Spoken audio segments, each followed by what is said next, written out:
Welcome to Digital Asset News. So today, what we did is we had a lot of questions that had come out about tax losses and how to not pay so many taxes and the different things that happened with Treasury nominee Janet Yellen. So what I did was I brought in Shihan Chandrasekhara, and he asked or answered a ton of questions that only a registered CPA who specializes in cryptocurrency possibly can. And it went in depth, and it went to almost an hour. So what I'm going to do is I'm going to break this up into two pieces. The first part, we're going to talk about how you can potentially avoid pretty much any taxes by moving to a territory in the United States called Puerto Rico, and how that would look like, what it would entail, and the things that you have to do. And then we're going to do like a quick Q&A. And the last thing we're going to take a look at is Treasury nominee Janet Yellen, where there was two things that came up. One, she talked about cryptocurrency and illicit activities, but that wasn't the big thing. The big thing was the second thing that she said, which is where she talked about unrealized tax or tax gains that would be actually taxed, which would be a very odd thing. And Shihan, because he is a professional, he's a CPA, he knows exactly what she is talking about. He said, yeah, unrealized capital gains tax, it does happen. Happens right now. It's been happening for decades. And I was like, what? So this is important to listen to and to understand. And this is why I bring in professionals that can really help us decipher what exactly is going on and really get into the meat and potatoes. So this will be the first video of two. So enjoy. I had to bring in a special guest to alleviate some of the fears out there. There's been a lot of different discussions about what is going on with taxes and unrealized tax gains and the different FUD articles that are going on top of the fact of a different story that came about that talks about you can pay zero taxes if you move to Puerto Rico, which to me sounds fantastic. So I brought on in the smartest person I could find that would know all these things. This is Shihan Chandrasekhara, and he is a CPA who specializes in cryptocurrencies. So Shihan, thanks for coming on the show and bringing a little bit of a levity to the situation. Yeah, thanks for having me again, Dan. Yeah, sure, exactly. So let's do this. First, let me share my screen, and let's start with this. So first of all, let's talk about Shihan, right? Let's talk about you, Shihan. Talk about how great you are. First of all, just ignore the memes that you see on the top right corner. Yeah. Well, that's all Twitter, baby. That's all Twitter. That's what makes Twitter goes around. Yeah. Do you want me to kind of give an introduction, or Dan, you're going to do an introduction? It's up to you. No, let me do it like this. So I'll start and tell you. So Shihan here, he is the head of tax strategy at CoinTracker, also one of the writers at Forbes Crypto, and tax partner at JAG.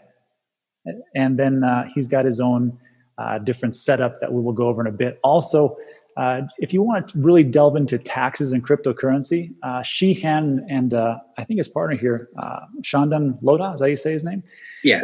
They gave a talk at Google not too long ago, December 11, 2019. So needless to say, this gentleman here is entrenched into not only taxes, but cryptocurrency digital assets in our market. So Shihan, did I cover where you've been, what you're doing, and who you're all about adequately for your professional, or is there anything you want to throw in there? No, I think that's good. Awesome. See, pretty simple. This guy's awesome. All right. So Shihan, let's do this. First thing I want to talk about is this fantastic article that you wrote called the Puerto Rico Crypto Tax Loophole. And for everybody who has been on my channel, every time that I talk about a certain article, it really has to grab my attention in the first paragraph. And that is done beautifully here by Shihan when he says this: you can completely avoid U.S. crypto capital gain taxes by moving to Puerto Rico and satisfying certain requirements. And that first sentence right there, I'm like, I'm going to read this whole thing. I know that for a fact. And then it starts about this crypto tax strategy is well suited for crypto whales, net worth over $1 million, but comes with several complexities. So I'm like, all right, tell me more. So Shihan, I'm going to have you talk about this: short-term capital gains versus long-term capital gains. And there's this thing called the net investment income tax. What the heck is that? Let us know so we can be a little bit more informed. Yeah, just to kind of give you a quick overview, short-term capital gains occur when you sell your coins after holding it for less than 12 months. And long-term capital gains happen when you sell your coins after you hold them for more than 12 months. The TLDR here is that long-term capital gains are better because they're subject to more favorable tax rate than short-term capital gains. Now, on the top of those capital gains, there's an additional 3.8% net investment income tax if your adjusted gross income is above a certain threshold. So Dan, if you go to that link, you can kind of figure out if you're subject to that net investment income tax. The threshold depends on your income and also your filing status, whether you're a single filer or a married filing taxpayer. So what that means is if you're like a very, very high net worth individuals, if you sell something that you held for more than 12 months, you have a 20% long-term capital gain tax rate plus another 3.8% net investment income tax on those gains.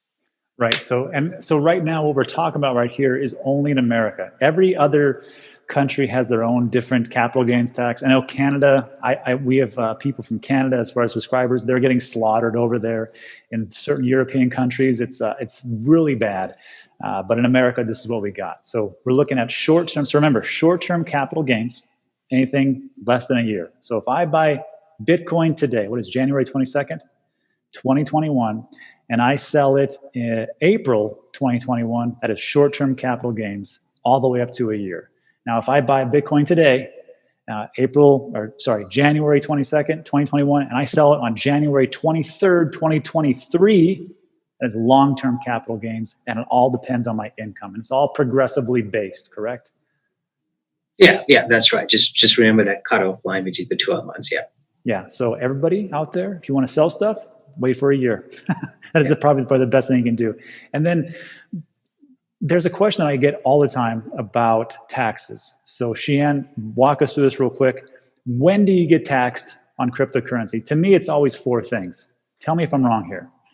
If I have crypto to crypto, so if I have Bitcoin and I change it for Ethereum, that is a potential tax, depending on which way I go. If I sell Bitcoin and I get into a stable coin, that is crypto to crypto, I still get taxed. If I go crypto to fiat, meaning I take Bitcoin, I sell it for dollars, I get taxed. And then there's the two payments.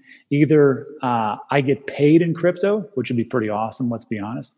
Then they're going to tax that, or goods and services. Because I was always under the impression, because I really want a Tesla at some point, which I probably won't ever get, but and I thought to myself, man, if Elon Musk would just allow me to buy that Cybertruck in Bitcoin, I wouldn't have to pay any taxes. But it doesn't matter because it's a goods and or a service. So those are the ones that I think about. Anything else I left out? I'm sure I did. No, I mean, just to kind of give you a quick summary, I mean, Dan was right, but I think let's just go through from the easiest to, somewhat difficult to comprehend. Number one, you're just cashing out your crypto. You got a Bitcoin at $10,000. You're selling it for $30,000 cash. You pay capital gain taxes on $20,000. Number two, you're converting one cryptocurrency to another. And here's like a lot of taxpayers find it kind of difficult to digest because they're like, okay, I never received any cash. Why do I have to pay any taxes? The point here is that the IRS doesn't care whether you have received cash or not. IRS taxes if you have access to some type of wealth.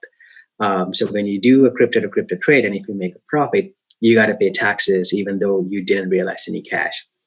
Number three is when you earn crypto. So you could be earning crypto through some type of DeFi platform. You could be staking income, mining income, or you could be working for a startup.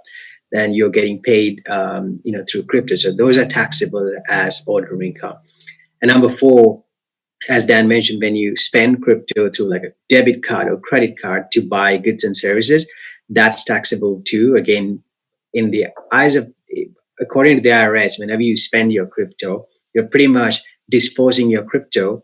And when you dispose crypto, there's always a difference between how much you paid for that crypto versus the market value at the time you're disposing it. So that difference, if it's a positive difference, that's tax.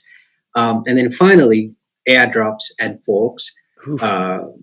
It sucks, I know. And in 2020, there were like a couple of very significant airdrops, the Uni airdrop and the Spark token.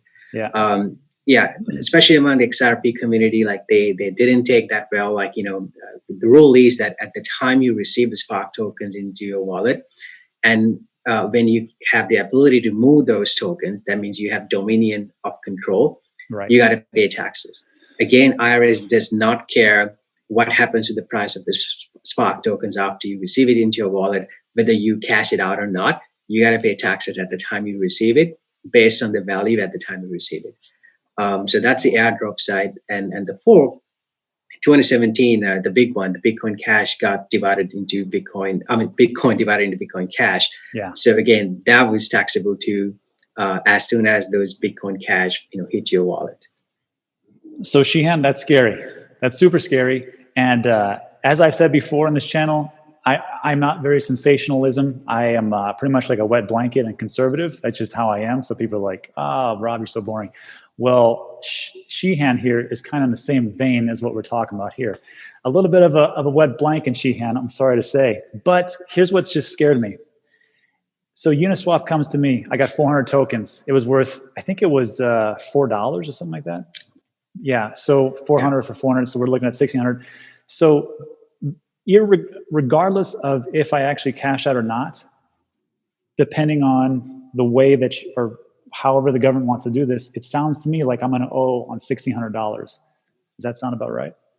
Yeah, that's correct. But specifically on the unique case, there was a gap between the price at the time you claimed it versus at the time you actually received that token, because there was a huge amount of network congestion and stuff like that. So in the case of Uniswap, like, you got to figure out the price at the time you receive those tokens into your wallet, and that's considered ordinary income. You should not recognize ordinary income at the time you claimed it, because claiming doesn't mean that you have control over it. Oh my gosh, I'm going to owe a lot of taxes. So which is important why we're going to get into our next piece, which is talking about Puerto Rico and trying to get away, not get away, but legally trying to not pay as many taxes. So let's just jump into that real quick before I start crying. Here's the criteria.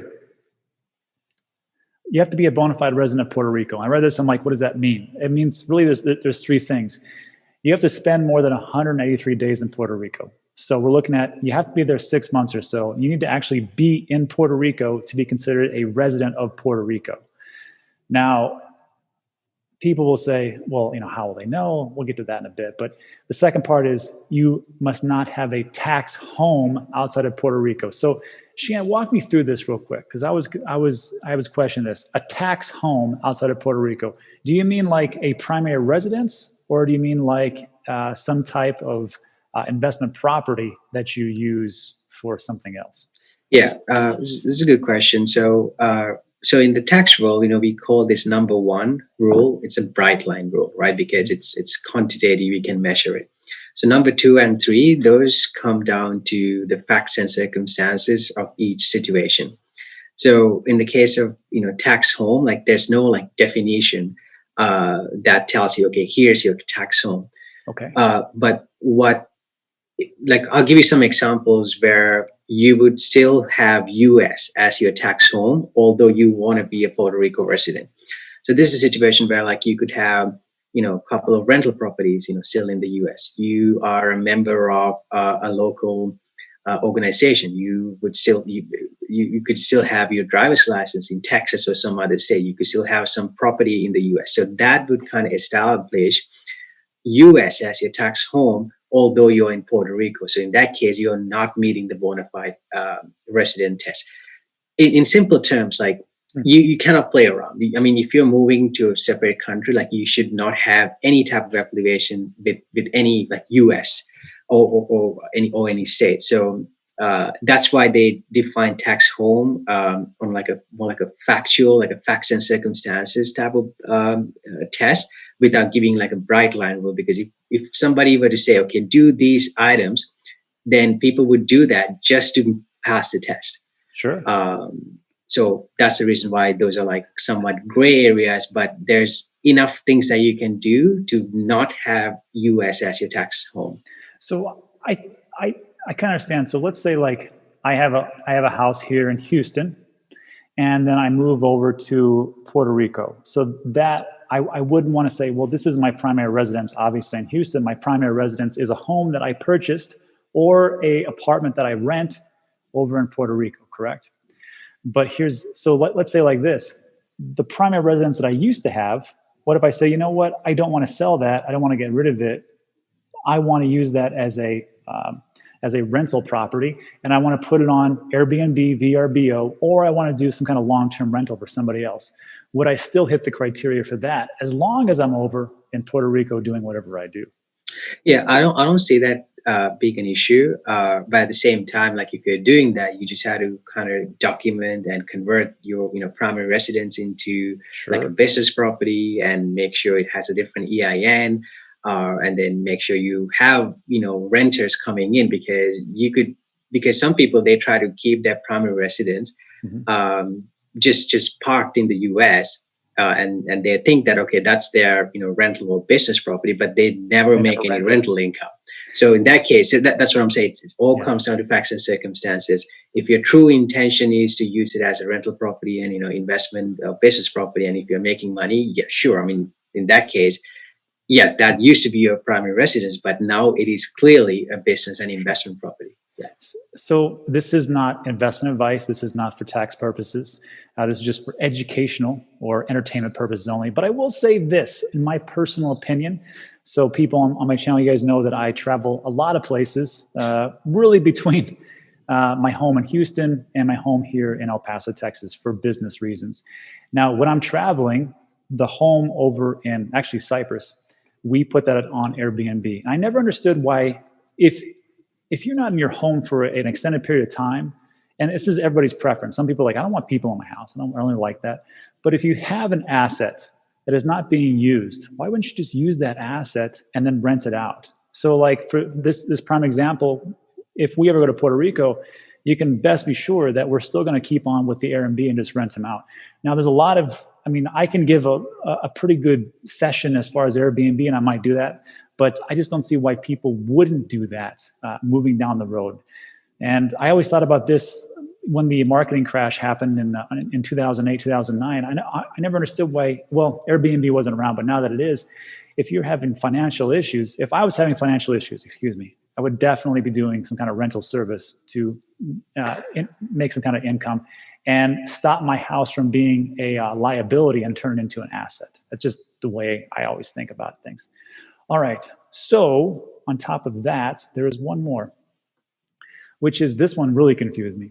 You must not have closer connections to any place other than Puerto Rico. So what are we talking about? Is that like, I'm going to leave my wife in Texas and move to Puerto Rico and that's it? I can't do that, correct?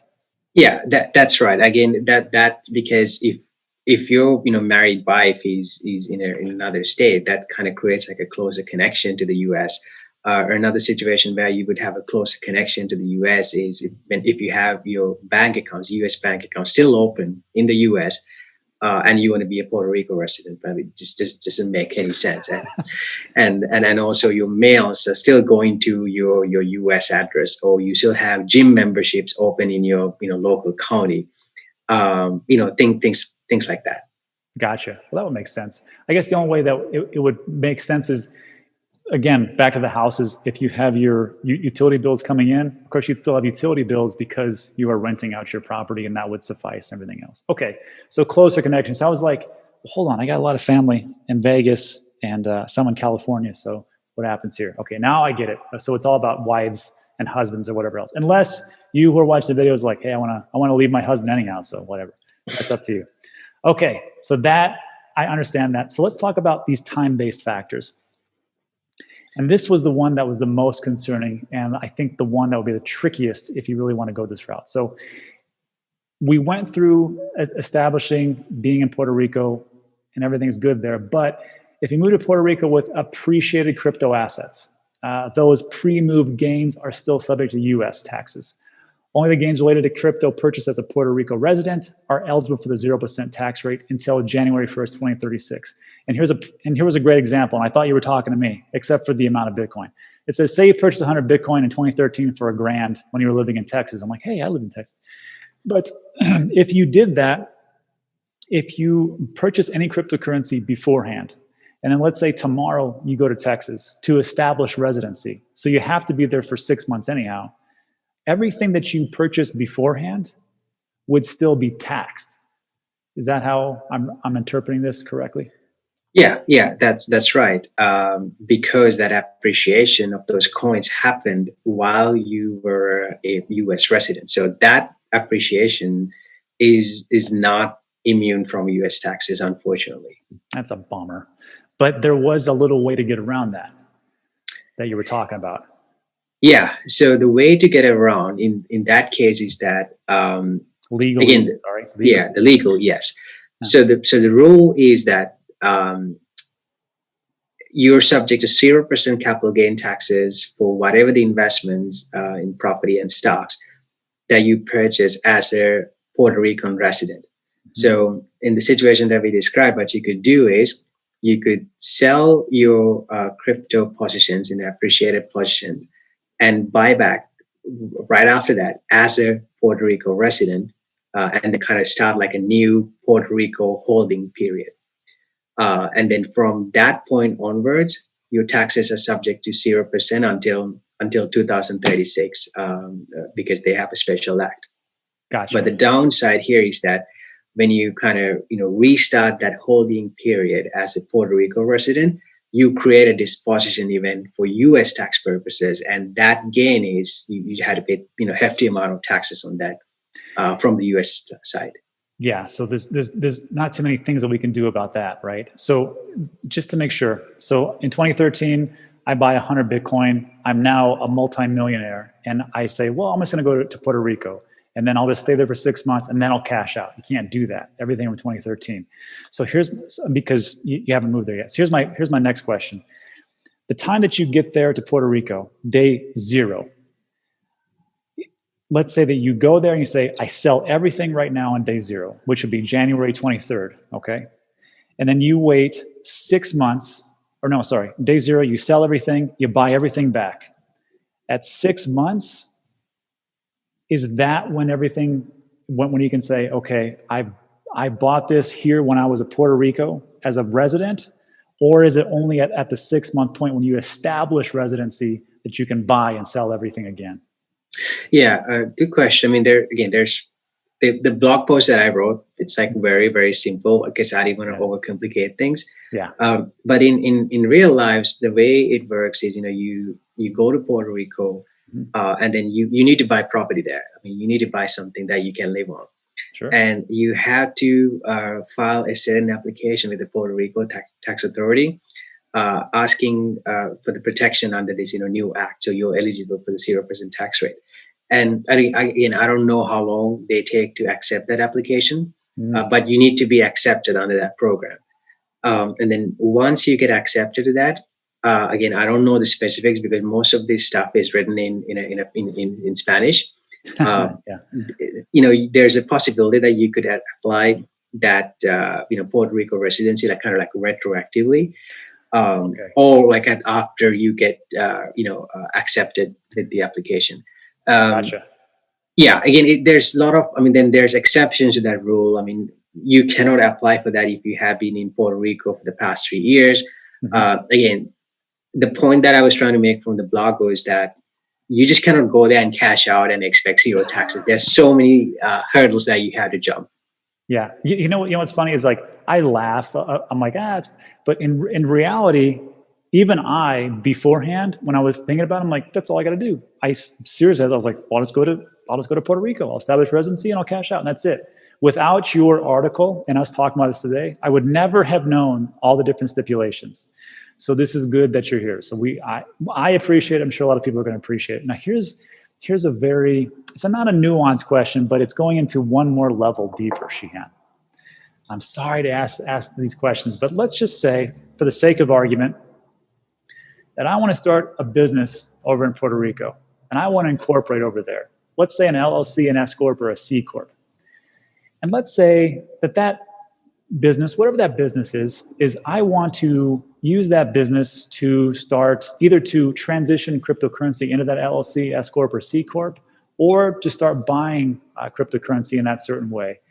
If I could do that, and I could be over there, would the same rules apply to me as far as like 0%? Because now we're talking about a business, an LLC, S Corp, C Corp, or even a holding company. Could I do something like that? And would there be a little bit of a different leeway on it? Yeah, I mean, so the business area is covered by a different act, which Okay. I'm not super familiar about. Yeah. But I do know that if you have a Puerto Rico business, like I think their tax rate is like 4% or something like that, and some of those certain types of gains are completely excluded from taxes. Yes. Uh, Now we're but talking. but again, I had to look into that act because That's okay. and then that act was actually updated actually late 2019. So it's a completely different set of requirements that you need to meet versus your individual tax stuff. Yeah. So I was talking to a friend of mine, Miguel, and he's from Puerto Rico. And we are talking about, hey, we might go visit over there. And we're just talking about these different things like we are talking about. And he says, you know what happened over there? And he was telling me the history of what happened. There was embezzlement by people in the government. How crazy is that? Embezzlement in the government. That's crazy. And they embezzled so much money. They were getting money from the U.S. to help with different aspects. And people in higher positions of government were embezzling, and they took all this money, a ton of it.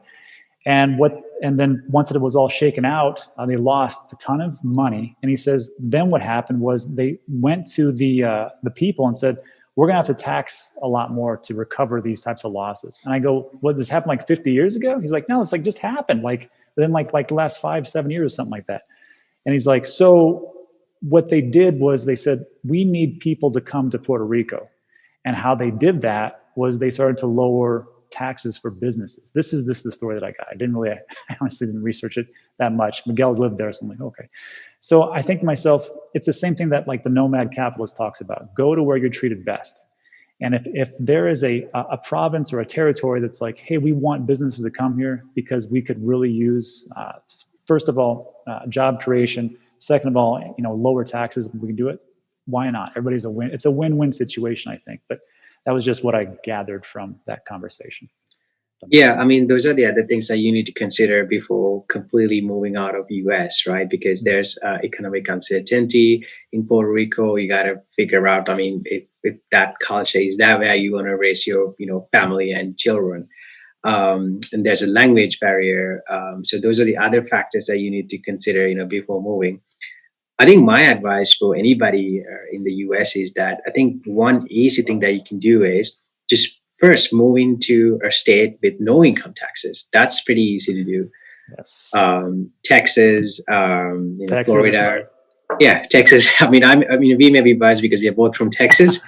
Yeah. Texas is great, and Florida is another up and coming, hot market. Just go there. Then as soon as you go there and cash it out, after you establish a residency in a state, which is pretty easy to do, you just apply for a license, sign up for rental agreement, or you buy a property, you establish the residency, you cash out. Instantly, you don't have to pay 10 to 15% state income taxes that you would have been subject to if you were in a state like California or New York. So I would start from there, before just jumping totally out of the country and to go to like a totally foreign country. Not a country, a territory, because it's not technically a country. Yeah, it is attached to America. You can't vote over there, but it is a territory, so it is attached to us. That's great. So fantastic. Okay, so Shian, that takes care of that. Let's move into the Q&A section, and then we'll get to Janet Yellen and unrealized tax gains, which is insane. But you had a good response to it. So let me share my screen yet again. And let's get to some of these questions. It might be a little bit small. I apologize, but I'll only blow those up. So, okay. So here's one from Nirbik Modi. He says, how do you track FIFO, first in, first out, or last in, first out, LIFO, while selling Bitcoin or any other crypto? Are they taxed differently, assuming you are selling under a year? I think what he's talking about here is once you buy Bitcoin, let's say you buy 10 Bitcoin, and you bought one in January, February, March, April, May, June.